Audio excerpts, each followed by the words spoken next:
الحمد لله رب العالمين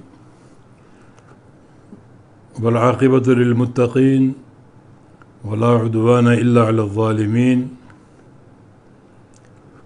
والصلاة والسلام على أشرف الأنبياء والمرسلين نبينا محمد وعلى آله وصحبه ومن اقتدى بهديه واستنى بسنته إلى يوم الدين أما بعد. قابل قدر اور قابل احترام سامعین حضرات، السلام علیکم ورحمۃ اللہ وبرکاتہ. صحیح بخاری کے کتاب الرقاق کی شرح جاری ہے بتوفیق اللہ تعالی، اور آج اس کی حدیث نمبر 6570 شروع ہوتی ہے، جس کے راوی سیدنا ابو ہریرہ رضی اللہ تعالی عنہ ہیں.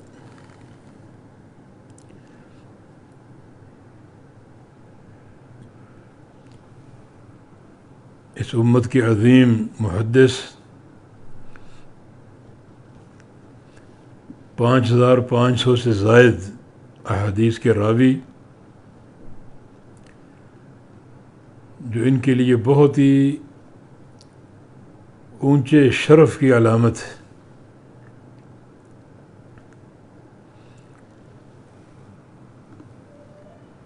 جن کی محبت جزو ایمان ہے.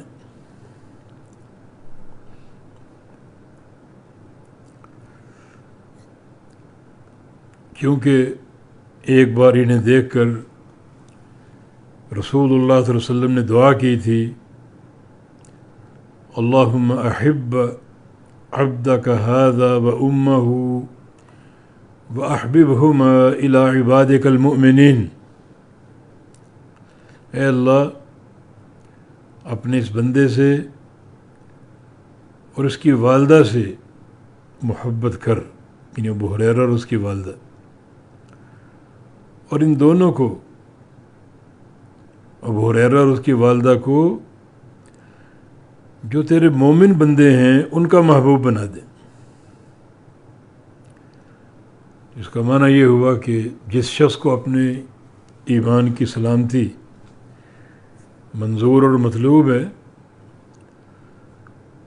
وہ ابو ہریرہ سے محبت کرے، اس کی والدہ سے محبت کرے. یہ دعوی ایمانی کی صداقت کی ایک نشانی. اور اگر ابو ہریرہ کے تعلق سے دل میں کوئی میل ہے یا پھر کسی قسم کی غلط بات چھپائی ہوئی ہے، تو یہ چونکہ ابو ہریرہ کی محبت کے منافی ہوگا، تو بندے کی ایمان کی سلامتی بھی ختم ہو جائے گی.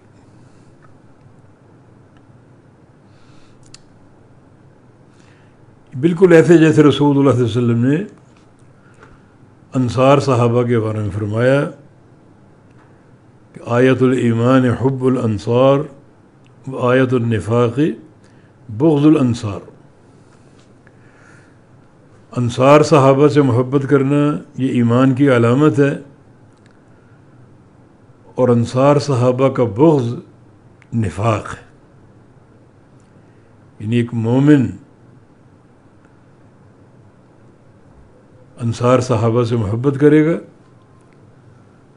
اور اگر نہیں کرے گا تو وہ منافق ہوگا.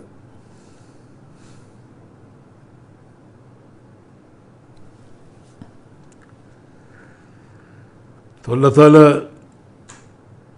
ہمیں اس عظیم صحابی سے سچی محبت کی توفیق عطا فرمائے.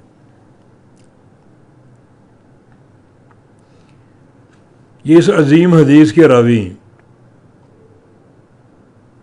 کہ کیونکہ یہ عظیم حدیث قیامت کے دن نبی علیہ السلام کی شفاعت کے تعلق سے ایک بالکل مرکزی قاعدہ اور اصول بیان کر رہی ہے. اور نبی علیہ السلام کی شفاعت یہ ہم جیسے گناہگاروں کا روز قیامت ایک بڑا مضبوط سہارا ہے. اس لیے اس حدیث پر غور بھی کرنا چاہیے، اور جو اس کے تقاضے سامنے آ رہے ہیں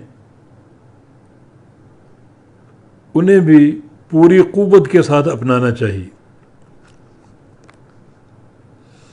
یہاں در حقیقت ابو ہریرہ رضی اللہ عنہ نے نبی علیہ السلام سے ایک سوال کیا. فرماتے ہیں کہ قلت یا رسول اللہ، میں نے عرض کی یا رسول اللہ صلی اللہ علیہ وسلم، من اسعد الناس بشفاعتک یوم القیامہ،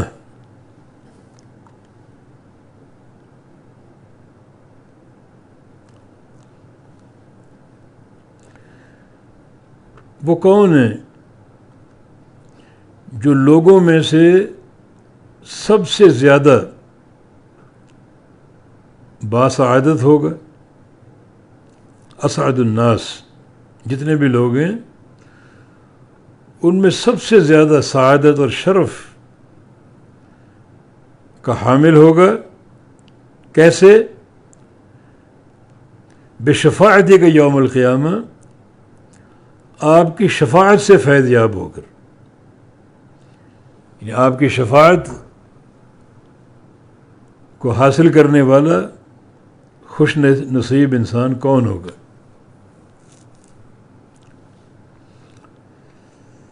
یہ بڑا قیمتی سوال ہے. اور اس حدیث نے شفاعت کے تعلق سے وہ ضروری قاعدہ بتا دیا، وہ اصل بتا دیا جس کے بغیر شفاعت کا حصول ناممکن ہے.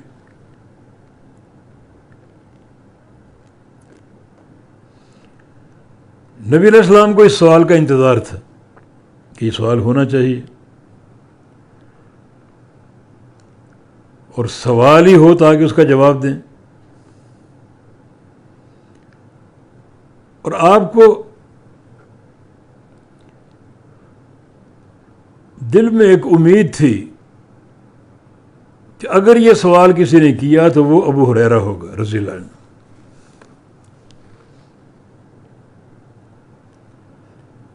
کیونکہ نبی علیہ السلام جانتے تھے کہ ابو ہریرہ طلب حدیث کے بڑے حریص ہیں، حدیث کے سب سے اونچے طالب علم ہیں، جن کے اندر نبی علیہ السلام کی احادیث سننے کا شوق ہے. اور اگر کبھی نبی علیہ السلام حدیث بیان نہ کر رہے ہوں تو سوال کرنے کا، تاکہ بذریعہ سوال آپ کے فرامین معلوم کیے جا سکیں. چنانچہ یہ بڑا قیمتی سوال کہ آپ قیامت کے دن کس خوش نصیب انسان کی شفاعت کریں گے. ہمیں کیسا بننا چاہیے کہ آپ کی شفاعت ہمیں حاصل ہو جائے. تو رسول اللہ صلی اللہ علیہ وسلم نے کیا فرمایا؟ لقد ظننت یا ابا ہریرہ، ابو ہریرہ میرا بھی یہی خیال تھا، یہی سوچ تھی، اللہ یسألنی عن ھذا الحدیث احد اول منک، کہ تجھ سے پہلے اس حدیث کا مجھ سے کوئی سوال نہیں کرے گا، تو پہلے سوال کرے گا.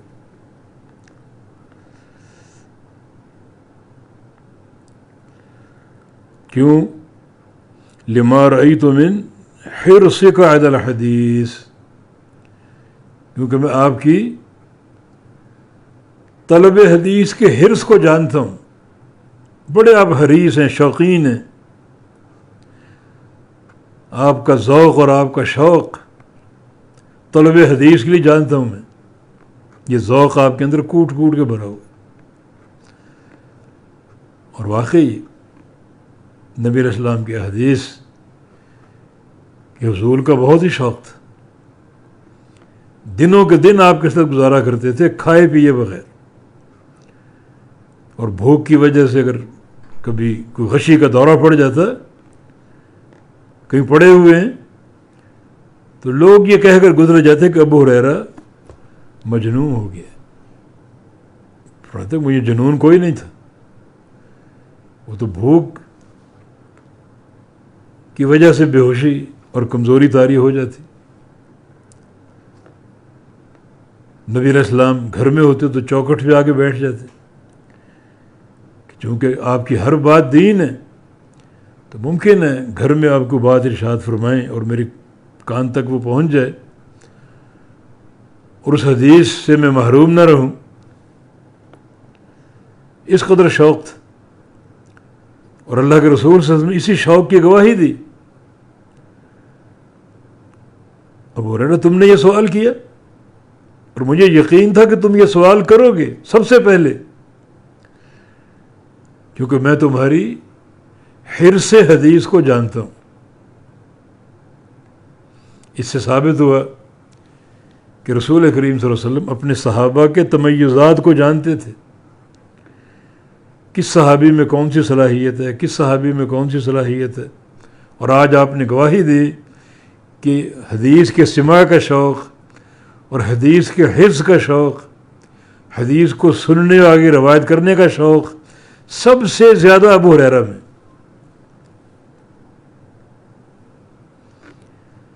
یہ آپ صحابہ کے رجحانات کو، ذہنی میلانات کو جانتے تھے، ان کی صلاحیتوں کو جانتے تھے۔ جیسے ایک حدیث میں نبی علیہ السلام کا ارشاد ہے، ان ارحم امتی لامتی ابو بکر، میری پوری امت میں جو ارحم انسان ہے، سب سے زیادہ نرم دل، رحم دل ابو بکر صدیق رضی اللہ عنہ۔ وشدہم عمر،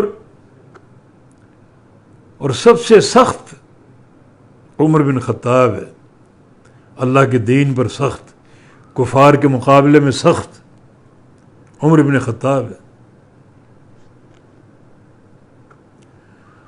اور میں کہ اصدق و حیان عثمان، اور سب سے سچا حیادار عثمان ہے۔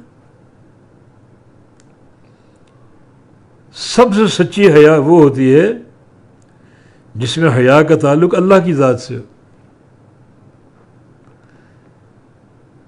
کوئی گناہ سامنے آئے، اللہ کی حیا آ جائے، اللہ کی شرم آ جائے، اور اللہ کے خوف سے تھر تھر کانپ اٹھے، اس گناہ کو چھوڑ دے، یہ سچی حیا ہے۔ فرمایا کہ سب سے سچی حیا عثمان غنی میں، اور ایک حدیث میں اقضاہم علی، اور سب سے زیادہ فیصلے پر عبور جناب علی رضی اللہ عنہ کا۔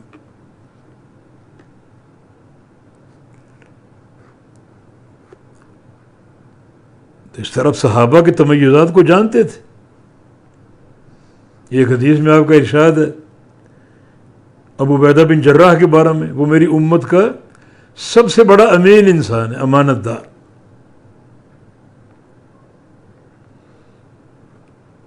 ابی بن کعب کے بارے میں فرمایا اقرأہم لکتاب اللہ، کہ سب سے بڑا وہ کتاب اللہ کا قاری۔ تو آج ابو ہریرہ کے بارے میں پڑھا لما رأیت من حرصک علی الحدیث، کہ تم حدیث کے سماع کے بڑے حریص ہو۔ یہ سوال بڑا قیمتی، اب تک مجھ سے کسی نے کیا نہیں، مگر میری سوچ یہ تھی اگر کسی نے یہ سوال کیا تو وہ ابو ہریرہ ہوگا۔ یہ حدیث ابو ہریرہ کی فضیلت اور منقبت کی ایک زبردست دلیل ہے، ان کا تعلق الحدیث ظاہر کرتا ہے۔ اور جو حدیث کا طالب ہوتا ہے بڑا اس کے لیے شرف ہے، اونچا مقام اور مرتبہ ہے۔ نبی علیہ السلام نے صفوان بن عسال سے فرمایا تھا مرحبا بطالب العلم وہ حدیث سننے کے لیے گئے تھے، فرمایا کہ مرحبا ہو طالب علم کے لیے، جو حدیث کا طالب ہے نبی علیہ السلام اس کے لیے خوش آمدید فرما رہے ہیں۔ وہ طالب کوئی بھی ہو، قیامت تک آنے والے طلباء کے لیے یہ حدیث ایک سند کی حیثیت رکھتی۔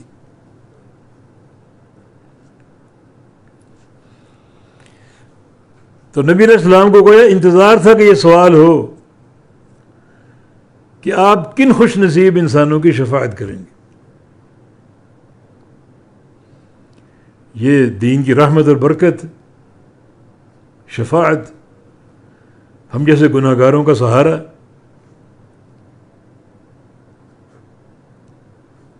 اور پھر نبی علیہ السلام کے پاس بعض صحابہ آتے تھے اور آ کر اپنی شفاعت کا تقاضا کرتے کہ آپ ہماری قیامت کے دن شفاعت کیجیے گا، جیسے حدیث انس رضی اللہ عنہ ترغیب و ترہیب میں صحیح سند کے ساتھ ہے، نبی علیہ السلام کے پاس آئے اور آ کر عرض کیا کہ آپ قیامت کے دن میری شفاعت کیجیے گا۔ فرمایا کہ ٹھیک ہے، انشاءاللہ میں کروں گا۔ تو جناب انس نے سوال کیا کہ قیامت کے دن میں آپ کو کہاں ملوں گا، کہاں آپ کو پاؤں گا، تاکہ آپ کو مل کر یہ وعدہ آپ کو یاد دلاؤں۔ فرمایا کہ 3 مقامات ہیں، کسی ایک مقام پر میں تمہیں مل جاؤں گا۔ ایک تو عند الصراط، پل صراط کے پاس، وہ عند المیزان، اور جہاں لوگوں کے اعمال تولے جائیں گے، اور تیسرا عند الحوض، اپنے حوض کوثر کے پاس۔ ان 3 مقامات میں کسی مقام پر مل جاؤں گا۔ حوض کوثر اس لیے کہ وہ آپ کا حوض ہے، اس سے آپ نے اپنی امت کے لوگوں کو جام بھر بھر کے پلانے۔ اللہ تعالیٰ مجھے اور آپ کو بھی یہ شرف عطا فرما دے۔ اور پل صراط کا اور میزان کا ذکر اس لیے کیا کہ یہ دونوں بڑے گمبھیر مقام ہیں، دونوں ساتھ ساتھ ہوں گے۔ یہ میزان ہے، میزان سے نتیجہ نکلا، چلو پل پہ چڑھ جاؤ۔ اس پل کا ذکر اگلے باب میں آ رہا ہے۔ یہ جناب انس بن مالک کی حدیث کا خلاصہ، انہوں نے استدعا کی کہ آپ میری سفارش کیجیے گا۔ اور اس قسم کا سوال اور بھی بعض صحابہ سے مروی، جیسے ابو موسیٰ اشعری سے، ابو عبیدہ بن جراح سے، کہ انہوں نے بھی نبی علیہ السلام سے شفاعت کا مطالبہ کیا اور آپ نے وعدہ کیا۔ اب شریعت کی سوچ کیا ہے؟ یہ تو صحابہ کوئی نہ کوئی آتا ہے، شفاعت کا مطالبہ کرتا ہے، شفاعت کی استدعا کرتا ہے، اور آپ وعدہ کر لیتے ہیں۔ تو کیا یہ شفاعت صحابہ کے دور تک محدود ہے؟ جو لوگ بعد میں آئیں گے، اللہ کے نبی سے ان کی ملاقات کہاں ہوگی؟ وہ شفاعت کا سوال کیسے کریں گے؟ تو جناب شارع کی یہ خواہش، اللہ تعالیٰ کی رحمت، کوئی ایسا اصل اور قاعدہ اور قانون سامنے آ جائے شفاعت کے لیے کہ جو اس پر عمل پیرا ہوگا وہ شفاعت کا مستحق ہوگا، چاہے وہ صحابی ہو یا صحابہ کے دور کے بعد آئے۔ اب یہ مطالبے نہیں، بلکہ یہ قاعدہ، جو اس قاعدے کی پابندی کرے گا وہ شفاعت کا مستحق ہوگا۔ چنانچہ آپ نے جواب دیا کہ اسعد الناس بشفاعتی یوم القیامہ من قال لا الہ الا اللہ خالصا من قلبہ، کہ سب سے خوش نصیب، اسعد الناس، سب سے خوش نصیب، بشفاعتی، میری شفاعت کے ساتھ، میری شفاعت کو پا لینے کے ساتھ خوش نصیب انسان کون ہوگا؟ من قال لا الہ الا اللہ، جس نے لا الہ الا اللہ کہا۔ اور کیسے کہا؟ کس شرط کے ساتھ؟ خالصا من قلبہ، اپنے دل سے بالکل خالص ہو کر، اس کا دل خلوص سے بھرا ہو، وہ میری شفاعت کا مستحق. پتہ چلا کہ لا الہ الا اللہ کا قول ضروری ہے، خالی دل سے تصدیق کافی نہیں، خالی دل سے تصدیق کرنا کافی نہیں. من قال، جس نے یہ کہا، اور آگے من قلبہ ہی کی شرط بھی ہے، یعنی قلبی تصدیق بھی ہے اور زبان سے اس کلمے کی ادائیگی بھی ہے. لیکن دل سے تصدیق کیسی؟ خالص من قلبہ ہی، بالکل دل سے خالص ہو کر. خالص کا معنی کیا ہے؟ کہ دل خالص ہو، پاک ہو ہر ملاوٹ سے. کفر کی ملاوٹ ہے، شرک کی ملاوٹ ہے، نفاق کی ملاوٹ ہے، ریاکاری کی ملاوٹ ہے. ان ساری ملاوٹوں سے پاک ہو. شک و شبہ کی ملاوٹ ہے، جھوٹ کی ملاوٹ ہے، جہالت کی ملاوٹ ہے. لا الہ الا اللہ، اس کو جاننا بھی ضروری ہے، اس کی تصدیق بھی ضروری ہے، اس کا علم اور معرفت بھی ضروری ہے، اور اخلاص کامل بھی ضروری ہے. ان شرائط کے ساتھ لا الہ الا اللہ کہے. رٹائے الفاظ نہیں ہیں یہ، بس پڑھ لیے، نہ معنی کا علم، نہ مفہوم کا علم، نہ اس کے تقاضوں کا علم، نہ اس کی شرائط کا علم. یہ کلمہ اللہ تعالیٰ کی توحید کی گواہی، جو اللہ ہمارا خالق اور مالک ہے، پوری کائنات کا خالق مدبر، اس کی گواہی ہے. یہ معمولی گواہی تو ضروری ہے کہ یہ گواہی ان ساری شرائط کے ساتھ ہو. جو بندہ اس طرح آئے گا، اس نے اس کلمے کی گواہی دی ہو، اور گواہی خالصاً دی ہو، بالکل پاک، ہر ملاوٹ سے پاک. شرک کی ملاوٹ ہے، کفر کی، نفاق کی، ریاکاری کی، کذب کی، شک و شبہ کی، جہالت کی. مانا اس کلمے کا ایسا اقرار کرے کہ علم اور معرفت ہو، جہالت نہ ہو، تصدیق ہو، تکذیب نہ ہو، اخلاص ہو، کسی قسم کی ملاوٹ نہ ہو، شرک یا ریاکاری کی. اس طرح آئے قیامت کے روز تو بندہ خوش نصیب ہے جس کی میں شفاعت کروں گا. یعنی اس کلمے کے ساتھ ایسا اس کا لازوال تعلق ہو جو سارے ملاوٹوں سے پاک. اور یہ تعلق ایک دو بار کا نہیں، بلکہ یہ تعلق تا حیات ہو، یہ تعلق زندگی بھر ساتھ رہے، اور اسی مخلصانہ تعلق پر موت ہے.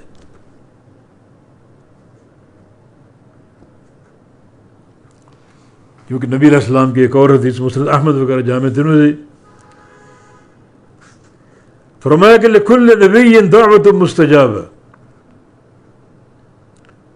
ہر نبی کے لیے ایک دعا تھی جس کی قبولیت یقینی تھی. اللہ نے ہر نبی کو دعا دی کہ دعا کر لو تم، میں قبول کروں گا. قد دعا بہا، ہر نبی وہ دعا کر چکا.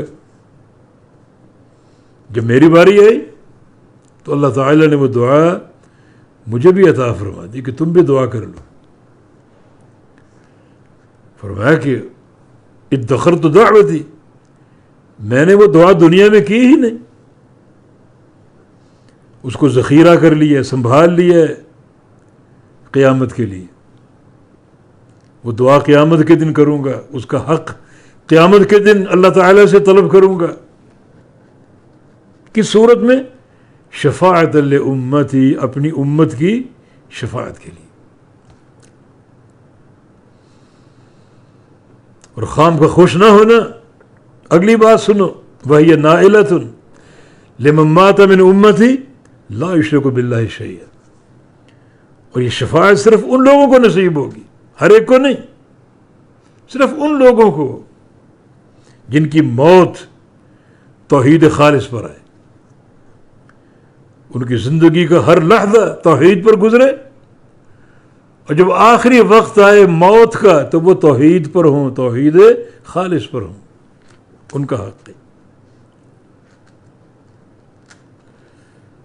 تم جو چاہے باتیں کرتے رہو، نبی کی شان میں قصیدے کہہ دو اور محفل میلاد منعقد کر لو، شفاعت نصیب ہو جائے گی، یہ کہاں لکھا ہے؟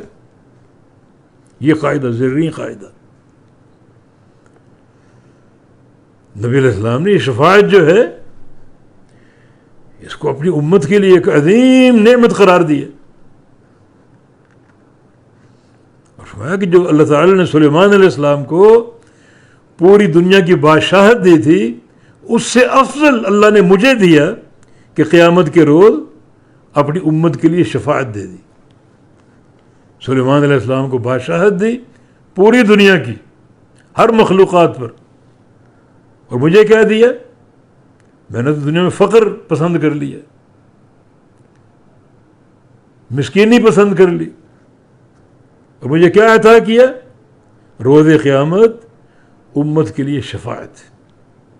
اس شفاعت کے ذریعے پیارے پیغمبر محمد مصطفیٰ علیہ السلام آدھی امت سے زیادہ لوگوں کو جنت میں پہنچائیں گے، آدھی سے زیادہ۔ مگر قاعدہ وہی نائلۃ لمن مات من امتی لا یشرک باللہ شیئا، یہ شفاعت صرف ان لوگوں کو نصیب ہوگی جن کی موت توحید پر آئے اور شرک نہ کیا۔ شرک اگر ہو گیا، سچے دل سے توبہ کر لے، ایسی توبہ کہ آئندہ اس طرف نہ لوٹے، اسے شفاعت حاصل ہوگی۔ تو پھر یہ بڑا ایک زرعی قاعدہ، یہ مقام شفاعت حبیب کبریا محمد مصطفیٰ علیہ السلام کو اللہ تعالیٰ یہ شفاعت کا مقام دے گا۔ عسیٰ ان یبعثک ربک مقام محمودا، اللہ تعالیٰ آپ کو مقام محمود دے گا۔ اور مقام محمود کی جو بہت سی تفسیریں ہیں، ان میں سے ایک تفسیر یہ کہ آپ کو اللہ تعالیٰ قیامت کے دن شفاعت کا درجہ دے گا، آپ شافع ہوں گے، سب سے بڑے شافع، جن کی شفاعت کبریٰ، سب سے بڑی شفاعت حساب و کتاب شروع کرنے کی، تاکہ لوگوں کو اس موقف کی شدت سے راحت مل جائے۔ تو آپ کی شفاعت سے حساب و کتاب شروع ہوگا۔ وہ لوگ جنت میں جائیں گے جن کا حساب ہی نہیں، 70,000 لوگ، ہر 1000 کے ساتھ پھر 70,000 اور، وہ آپ کی شفاعت سے جائیں گے۔ پھر کچھ ایسے لوگ بھی جائیں گے جن کا عذاب نہیں ہے، حساب ہے مگر عذاب نہیں۔ تو یہ راحت ہوئی نا اہل موقف کے لیے، اور یہ راحت حساب و کتاب سے شروع ہوگی، اور حساب و کتاب اللہ کے نبی کی شفاعت سے شروع ہوگا۔ یہ مقام محمود یحمدہ علیہ الاولون والآخرون، کہ آپ جو یہ شفاعت فرمائیں گے، سارے اولین و آخرین آپ کی اس پر تعریف کریں گے کہ یہ مقام آپ ہی کا ہے، اللہ کا یہ قرب آپ کو حاصل، تو آپ شافع روز جزا۔ تو یہ حدیث شفاعت کے لیے ایک عظیم الشان قاعدہ وضع کر رہی ہے کہ شفاعت اہل توحید کا حق ہے، شرک کرنے والوں کا نہیں، ان لوگوں کا حق ہے جن کے اندر توحید خالص ہو، ملاوٹ سے پاک ہو، ریاکاری نہ ہو، دکھاوا نہ ہو، شرک کی لعنت نہ ہو، اور ایسی خالص توحید ہو جو کامل یقین کے ساتھ ہو، کامل سچائی کے ساتھ ہو، کامل تصدیق کے ساتھ ہو، کامل معرفت کے ساتھ ہو،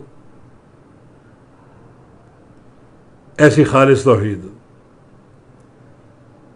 تو اللہ تعالیٰ یہ توحید ہمیں عطا فرما دے، اس توحید کا فہم عطا فرما دے، تاکہ ہم گناہ گار قیامت کے دن شفاعت کے مستحق ہو سکیں۔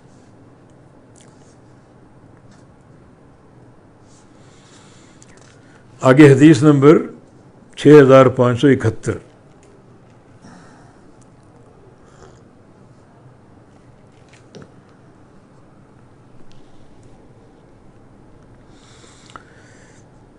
یہ روایت جناب عبداللہ رضی اللہ عنہ کی روایت سے ہے.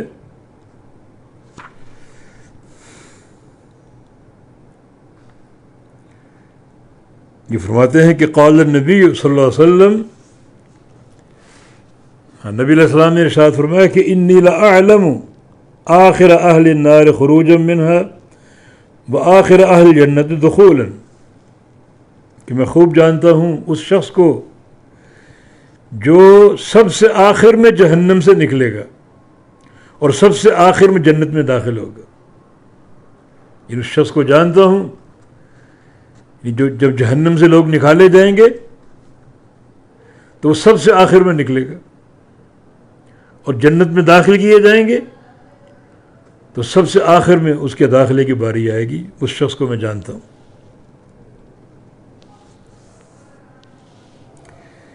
جانتا ہے اس لحاظ سے کہ اس کا قصہ جانتا ہوں، باقی یہ نہیں کہ اس کے نام کی معرفت یا اس کے قوم قبیلے کی معرفت، یہ نہیں ہے، بلکہ اس شخص کا میں واقعہ جانتا ہوں جس کو اللہ تعالیٰ سب سے آخر میں جہنم سے نکالے گا اپنی رحمت سے، اور جنت کا داخلہ عطا فرمائے گا سب سے آخر میں. یہ سب سے آخری انسان جو جنت میں داخل ہوگا.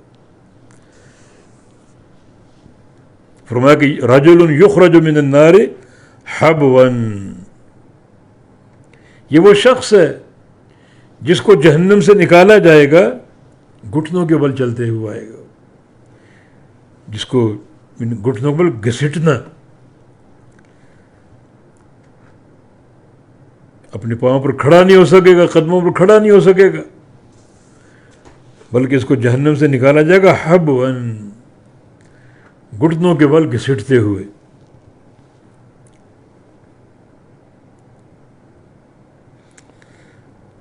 فیقول اللہ تعالیٰ فرمائے گا اذهب فادخل الجنہ، کہ جاؤ جنت میں داخل ہو جاؤ.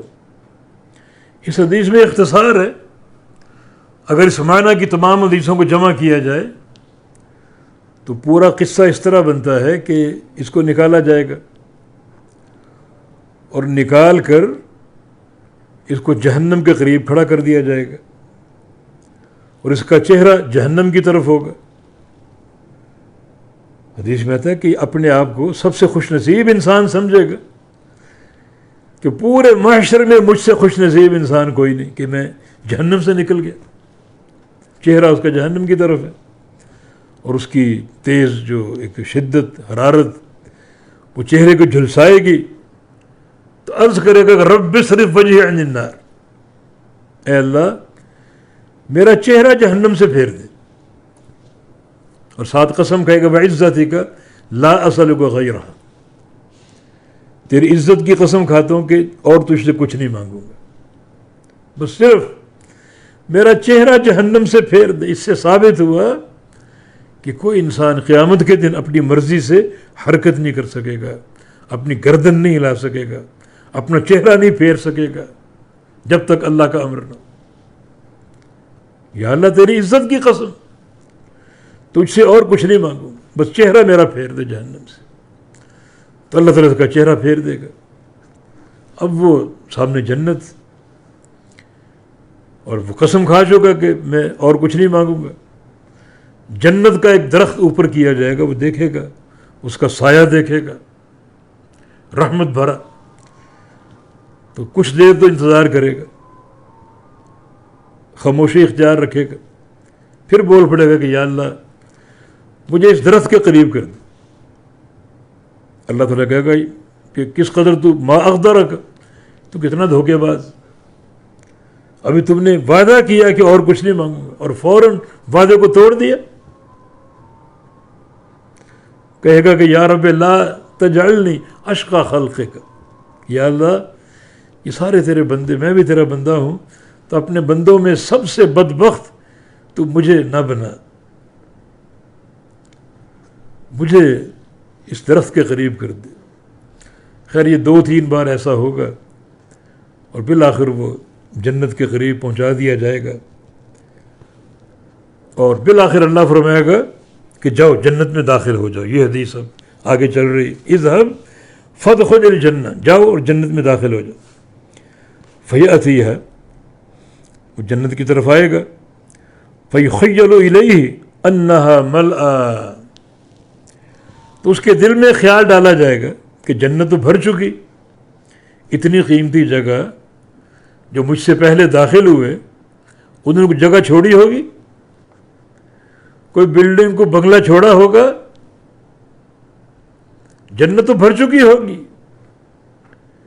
مجھ آخر میں جانے والوں کو کیا جگہ ملے گی، یہ اس کے دل میں خیال آئے گا.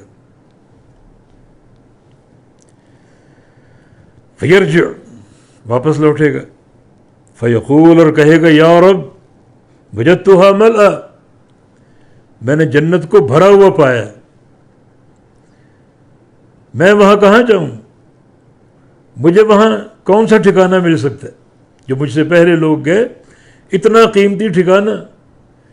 پیچھے ہم نے احادیث پڑھی کہ جنت کی حور کا دوپٹہ پوری دنیا سے قیمتی، اور اگر ایک جنت کی عورت، جنت کی حور دنیا میں صرف جھانک کے دیکھ لے تو مشرق سے مغرب تک اور شمال سے جنوب تک سارا علاقہ نور سے منور ہو جائے، اندھیرے چھٹ جائیں اور خوشبو سے بھر جائے، تو میرے لیے کہاں جگہ بچی ہوگی.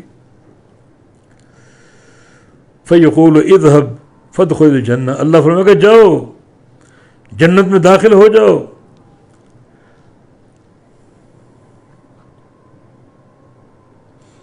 فإن لك مثل الدنيا وعشرة أمثالها، جاؤ تمہارے لیے جنت میں دنیا اور دنیا کے برابر 10 گنا اور تمہیں عطا کرتا ہوں، یہ پوری دنیا اور 10 گنا اور.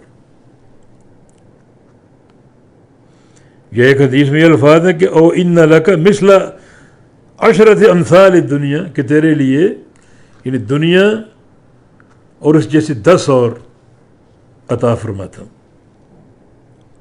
فیقول، وہ کہے گا تسخر منی او تضحک منی، کہ یا اللہ تو مجھ سے مذاق کرتا ہے یا تو مجھ سے ہنستا ہے.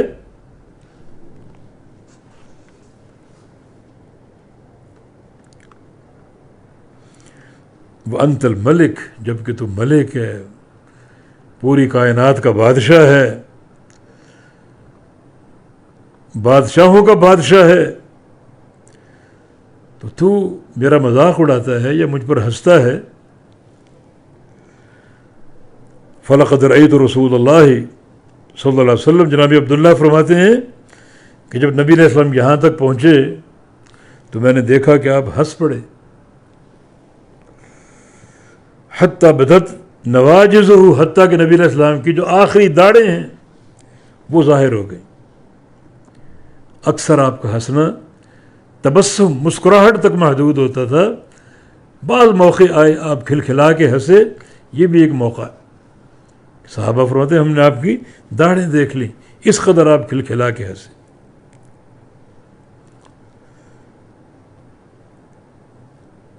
وکان یقال ذالک ادنی اہل جنت منزلۃ،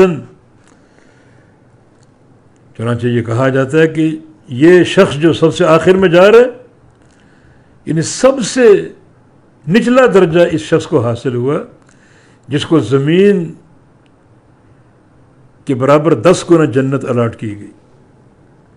یہ سب سے کم درجے کا، سب سے کم تر درجے پر فائز ہونے والا بندہ جو سب سے آخر میں جائے گا اور سب سے نچلا اس کا مقام ہوگا، سب سے نچلا اس کا درجہ ہوگا. تو جو سب سے پہلے جائیں گے، سابقین الاولین ہوں گے، ان کے لیے کیا شرف ہوگا، کیا رتبے ہوں گے اور کیا اونچے درجات ہوں گے، کیا ان کو درجات علا حاصل ہوں گے.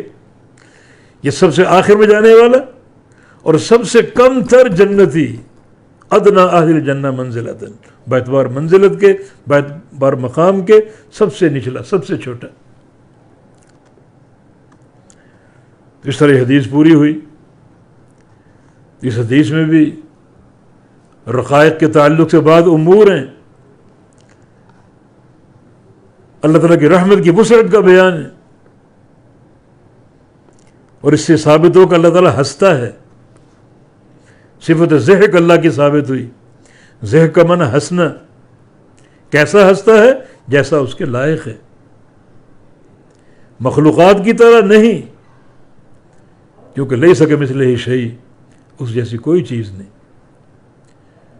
جب اس کا ہنسنا ثابت ہے ہمارا اس پر ایمان ہے، مگر کیفیت بیان نہیں ہوئی. ہنسنا بیان ہوا، ہنسنے کی کیفیت بیان نہیں. جو بیان ہوا اس پر ایمان ہے، اور جو بیان نہیں ہوا وہ اللہ کے سپرد ہے.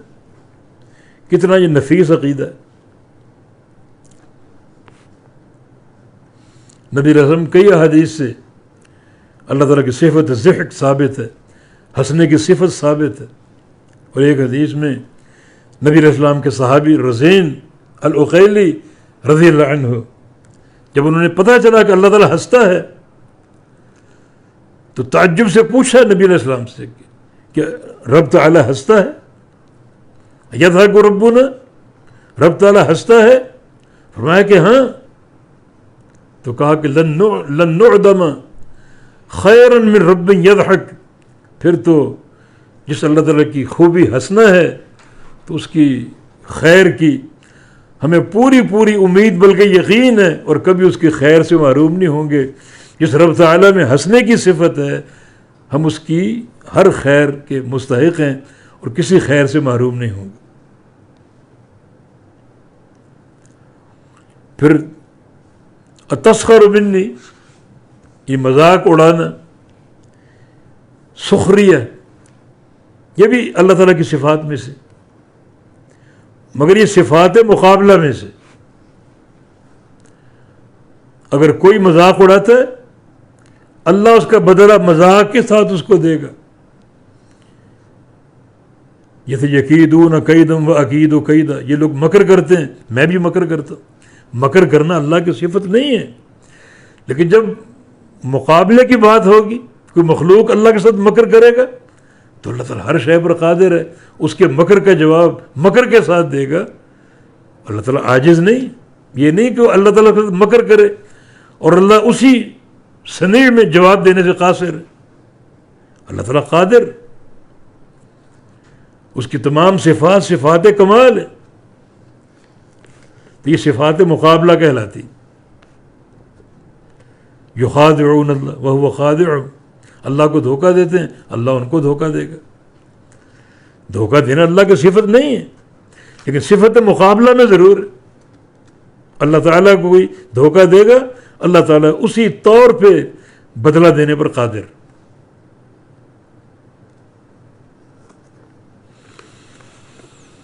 تو اس حدیث سے اللہ تعالیٰ کی رحمت کی وسعت کا علم ہوا کہ جنت کا جو کم تر بندہ ہوگا اس کو اس دنیا جتنی 10 دنیا جو ہے جنت میں ملیں گی، 10 گنا.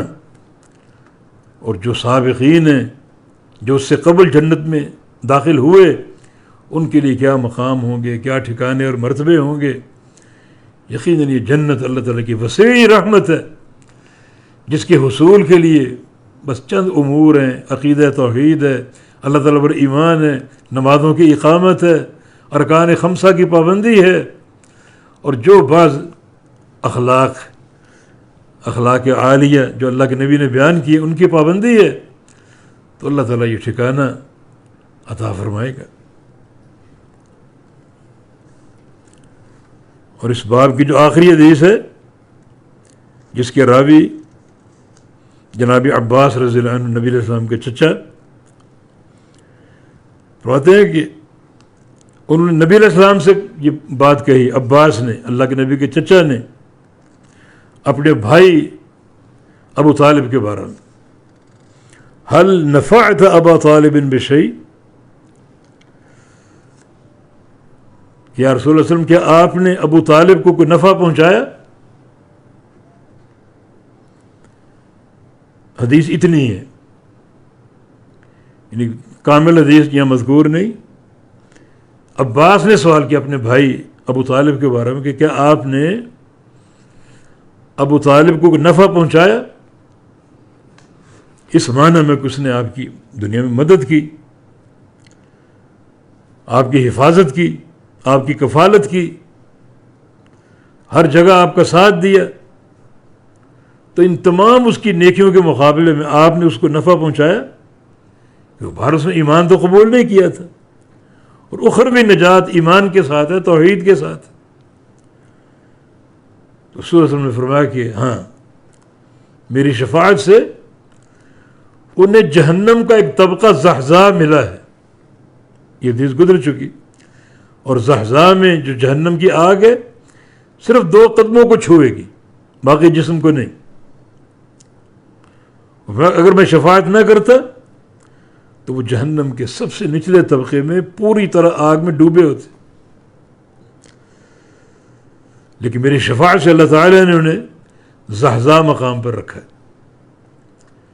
تو جنت کا حصول اور جہنم سے نجات یہ ایمان کے ساتھ مشروط ہے، توحید خالص کے ساتھ مقید ہے۔ تو اللہ تعالیٰ ہمیں فہم دین عطا فرمائے اور خالص توحید ہر لحظہ ہمارے ہم رکاب ہو، اور خاتمہ بھی اسی ایمان پر ہو، سچی اور خالص توحید پر ہو۔ اقول قولی ھذا واستغفر اللہ لی ولکم، وآخر دعوانا ان الحمد للہ رب العالمین۔